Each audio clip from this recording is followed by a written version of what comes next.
Sekarang udah bulan Juli yang berarti musim baru, berarti anime baru. Beberapa mungkin ada yang udah tayang lebih dulu dari sebelum bulan Juli, yaitu pas sekitaran menengah ke akhir dari bulan Juni. Tapi di sini gua cuman mau ngasih tahu salah satu anime romcom yang akan tayang tepat di 5 Juli ini, yaitu Saijo no Osewa Takane no Hana Darakena Meimon Kode Gakuin Ichi no Ojousama Seikatsu no Ryoku Kaimo wo Kagenagara Osewa Suru Koto ni Narimashita. Serial ini kalau kita melihat dari judul, garis besar ceritanya adalah MC yang merawat atau mengasuh seorang Ojousama yang kelihatan dari luarnya kayak bertalenta, sempurna, tapi aslinya pemalas dan gak bisa ngurus dirinya sendiri. Kali ini gua mau ajak kalian buat review dan bahas sedikit alurnya lewat manganya, karena entah ini anime bakal rame atau enggak yang bahas, gua sendiri udah baca dari lama dan sampai nyimpen like novelnya juga. Oke, langsung aja kita masuk ke segmen pembahasan. Cerita dibuka dengan pemandangan sebuah akademi yang sangat megah, di mana kita langsung diperkenalkan dengan seorang gadis cantik yang akan menjadi heroin utama di judul ini, bernama Konohana Hinako. Bentar, Hinako? Mahiru, is that you? Ups, aduh. Kita balik lagi ke pembahasan. Hinako ini dipuja-puja karena sosoknya yang bak Ojousama sejati. Di saat yang sama, MC kita adalah Tomonari Itsuki sedang diam-diam memperhatikan Hinako. Temannya yang merhatiin mengingatkan kalau Hinako itu adalah bunga yang tak terjangkau. Nyerah aja. Tapi bagi Itsuki sendiri, Hinako adalah satu-satunya orang biasa di akademi tersebut. Sedangkan gadis-gadis yang lainnya barulah bunga yang tak terjangkau. Dari sini kita mundur dulu ke scene sebelum MC kenal dengan heroin dan juga bersekolah di tempat yang sama dengan heroin. Itsuki adalah pemuda berusia 16 tahun yang bekerja keras melakukan pekerjaan paruh waktu. Hari itu kebetulan adalah hari terakhirnya bekerja paruh waktu di sana sebagai kuli bangunan. Para senior di tempat kerjanya merasa kasihan ke MC karena harus bekerja dari malam sampai pagi. Padahal masih muda, itu karena keluarganya sangat miskin. MC kerja bagai kuda juga karena dia pengen bisa masuk sekolah SMA dan menghadiri semua kelasnya dengan lancar di semester ini. Loh men, bukannya ada sekolah negeri yang di Jepang? Emangnya gak gratis? Ya FYI gue juga cari-cari informasi dan yang gue temukan kalau sekolah SMA itu di Jepang baik negeri maupun swasta itu ada pungutan SPP-nya alias berbayar. Bedanya SMA negeri itu dikasih subsidi sama pemerintah sehingga bayarannya gak mahal-mahal amat. Tapi tetap aja itu biasanya tetap tinggi harganya. Tapi tergantung kondisi keluarga, katanya bisa sampai digratiskan. Loh, terus orang tuanya MC mana? Kok gak bertanggung jawab banget? Ya, ntar lo tahu sendiri nih berikutnya nih. Oke, lanjut. Itsuki pulang ke apartemennya sambil bawa makanan buat ayah ibunya. Disaut-saut, sepi, gak ada orang. MC mikirnya, oh kayaknya mereka belum pulang. Itsuki cuma bisa berharap kalau orang tuanya gak Main mahjong lagi. berharap orang tuanya gak Main mahjong lagi. tuh. Sekarang tahu kan kenapa MC hidupnya susah? Ya karena orang tua Tolong. yang doyan main judi.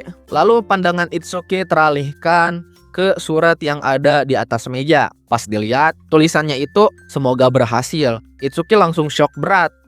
MC berharap semoga tulisan itu gak benar. Jadi dia tuh ngecekin setiap kamar di apartemennya, tapi gak ada apa-apa, gak ada orang. Nanyainlah MC ke tetangganya, dan kata si tetangga kalau dia ngelihat orang tuanya MC pergi buru-buru pas tengah malam. Akhirnya MC cuma bisa tersungkur dan meratapi nasib. Itsuki pun berjalan luntang-lantung di luar sambil meratapi uang dia yang tinggal 200 yen. Bentar, kok tinggal 200 yen bukannya dia habis gajian? Itsuki merenung bahwa kehidupan miskinnya ini emang berawal dari orang tuanya yang mulai main judi. Selama ini Itsuki mendanai hidupnya sendiri dengan berbagai pekerjaan paruh waktunya. Sedangkan orang tuanya bagian yang bayar sebagian uang sewa apartemen keluarga mereka tinggal. Dengan ngilangnya kedua orang tua Itsuki, Dia bingung gimana dia harus bayar listrik, sewa, makan, dan pelayanan publik. Dia juga bingung gimana nasib sekolahnya nanti.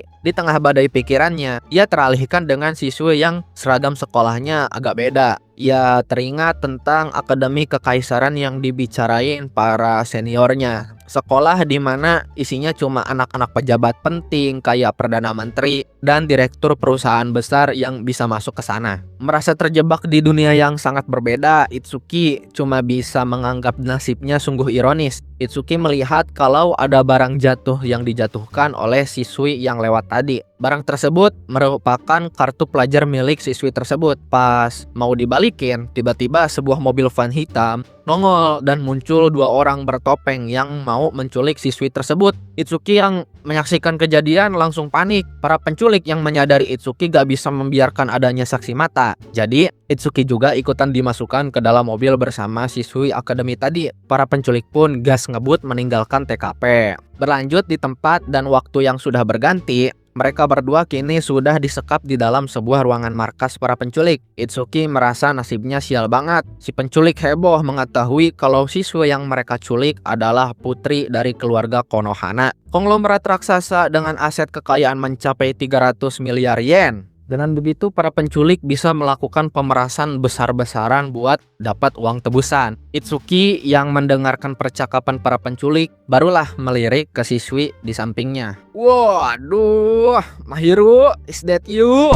Itsuki mengagumi betapa sempurnanya fisik gadis itu, mulai dari matanya, rambutnya, kulitnya, fisiknya, sehingga Itsuki mengerti kenapa para penculik itu menculik gadis ini. Tiba-tiba Konohana ini ngomong, "Toilet," dengan wajah datar. Itsuki heran banget, kok nih cewek bisa tenang banget di situasi kayak gini. Terus dengan wajah yang sama nih cewek ngomong, "Aku akan mengalami kebocoran." Itsuki yang panik teriak ke para penculik biar didengar. Penculik yang nyuruh nahan, tapi dengan wajah dan tingkahnya gak tahu polos atau on gitu. Akhirnya salah satu penculik nyuruh temannya buat bawa nih cewek ke kamar mandi. Pas udah balik, Itsuki menilai kalau kesannya ini sangat berbeda dari saat pertama kali ngelihat dia. Terus tiba-tiba cewek ini malah nanyain, "Di mana tehnya?" Penculik yang emosi cuma ngasih air putih botolan aja. Lalu pergi dan bilang ke Itsuki buat ngejaga nih cewek. Pas ngeliat ke samping, Itsuki kaget, kok bisa nih cewek malah basah kuyup sama minumannya sendiri. Alasannya karena dia gak terbiasa minum dari botol. Para penculik jadi bingung dan frustasi. Ini mereka nyulik orang yang bener, apa salah ya? Ini cewek beneran putri keluarga Konohana apa bukan ya? Itsuki yang gak tegang ngeliatin nih cewek mau bantuin dia minum, tapi ya... Terus Itsuki yang agak gak nyaman sama genangan air yang ada di dekatnya meminta si cewek buat geser dikit. Tapi dia malah kepleset dan jatuh tengkurap. Si penculiknya mastiin lagi berdasarkan informasi yang dia tahu kalau putri dari Konohana adalah sosok Ojousama yang sempurna. Tapi apa yang dia lihat sekarang ya sangat berbeda dari data. Itsuki yang speechless juga ujung-ujungnya jadi sedikit ketawa dan rasa tegangnya juga reda. Dia pun bantuin si cewek buat bangun dan memeriksa luka kecil yang ada di dahi si cewek itu. Itsuki memperingati si cewek agar tidak sering menyentuh lukanya, takutnya bakal infeksi sama kuman. Putri Konohana mengiyakan peringatan Itsuki. Lalu ia baru bertanya, "Kok Itsuki kenapa dia bisa ada di sini?" Itsuki menceritakan kalau si cewek tadi ngejatuhin kartu pelajarnya. Pas Itsuki mau ngebalikin, para penculik udah muncul dan nyulik dia. Terus alhasil dia juga terseret sama kejadian ini. Cewek Konohana ini menagih kartu miliknya, lalu Itsuki menyerahkannya. Setelah cewek itu mendapatkan kartunya kembali, ada bunyi bip dari kartunya. Habis itu ngomong dengan begini, "Bantuan harus segera datang setelah ini." Dan ia pun mengantuk dan mau tidur menggunakan paha Itsuki sebagai bantal. Walaupun malu-malu, tapi karena para penculik udah nyuruh Itsuki buat jagain nih cewek, akhirnya Itsuki nurut aja ngasih paha dia sebagai bantal. Konohana yang tadinya udah terpejam membuka lagi matanya dan menagih lagu "Mana Pengantar Tidurku". Karena Itsuki gak punya lagu pengantar tidur, dia disuruh cerita hal yang menarik. Berceritalah si Itsuki sesuai permintaan. Ia merenung di tengah-tengah keadaannya Biasanya siapapun orang kalau diculik pasti bakal nangis, ketakutan. Tapi ngelihat sikap putri dari keluarga Konohana yang luar biasa tenang secara gak langsung membuat Itsuki merasa tenang juga. Lalu tiba-tiba si penculik umak-amuk ngelempar benda kayak kaleng gitu dan ngancam ke teleponnya kalau dia bakal memukul wajah dari putri itu kalau terus-terusan menunda ngasih uang tebusan. Itsuki memperingatkan si Konohana agar gak melakukan tindakan yang bisa membuat para penculik terprovokasi kayak sebelumnya. Dan Itsuki dengan tegas berjanji, jika sesuatu terjadi padamu, aku akan melindungimu, kata Itsuki. Dalam hati, Itsuki sadar mengenai ironi kehidupannya, berada dalam titik terendah, gak tahu bagaimana cari nafkah buat besok. Tapi kini ia menemukan dorongan buat berjuang demi melindungi gadis tersebut. Ekspresi gadis itu terlihat terkejut. Lalu tiba-tiba ia bergumam kalau dia tertarik pada Itsuki. Konohana berkata kalau dia merasa sangat nyaman dan bahagia berada di dekat Itsuki. Ia pun menanyakan nama Itsuki dan Itsuki memperkenalkan namanya sebagai Tomonari Itsuki. Cewek itu memperkenalkan namanya juga, yaitu namanya Konohana Hinako. Sambil membelai pipi Itsuki, Hinako mendekatkan wajahnya dan mengucapkan kalimat, mulai sekarang kau akan menjadi...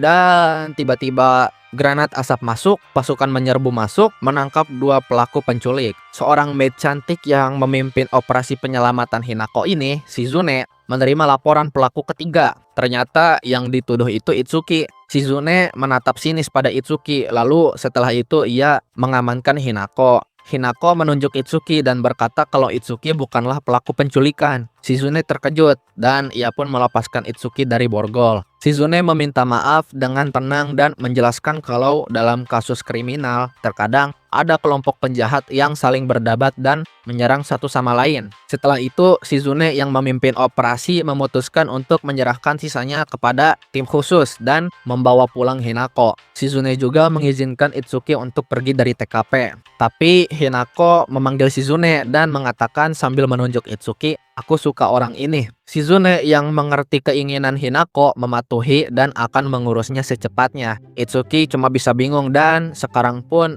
ia malah ikut ke dalam mobilnya Hinako. Hinako bersandar di bahunya Itsuki dengan nyaman dan berkata, "Bangunkan aku ketika kita sampai, oke?" Hinako pun langsung tidur. Itsuki memasang sabuk pengaman untuk Hinako dan untuk dirinya sendiri. Shizune yang sedari tadi memperhatikan gerak-gerik Itsuki bergumam, "Aku jadi mengerti kenapa Ojo-sama menyukaimu." Itsuki cuma bisa masang wajah bingung mendengar Shizune. Itsuki bertanya kemana mereka akan membawa dirinya, tapi Shizune gak ngasih tahu. Habis ngecek HP-nya, Shizune mengumumkan kalau investigasi latar belakang dari MC kita, Tomonari Itsuki, telah selesai. Disebutinlah satu-satu latar belakangnya oleh Shizune. Itsuki dengan sedikit takut bertanya, bagaimana kau tahu?" Shizune menjawab seperti peringatan, "Jangan meremehkan jaringan informasi keluarga Konohana." Shizune lanjut memberitahu kalau Itsuki yang besok di semester baru sekolahnya harus naik kelas 2. Tapi sayangnya Itsuki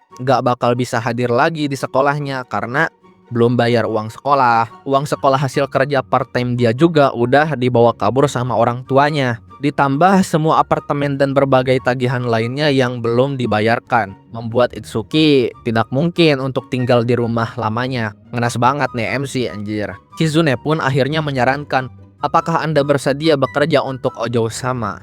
Dan chapter 1 ini pun ditutup dengan tawaran mengejutkan yang akan mengubah jalan hidup Itsuki selamanya. Jadi ya kira-kira keputusan apa yang akan diambil Itsuki? Terus gimana kelanjutan hubungan Nona dan pelayannya yang akan terjadi ke depannya? Pantau animenya 5 Juli ini guys. Terima kasih udah nonton video ini. Jangan lupa like kalau kalian suka dan subscribe kalau kalian mau terus ngikutin gua buat membedah anime yang akan tayang melalui manganya. Sampai jumpa di video lainnya. Bye bye.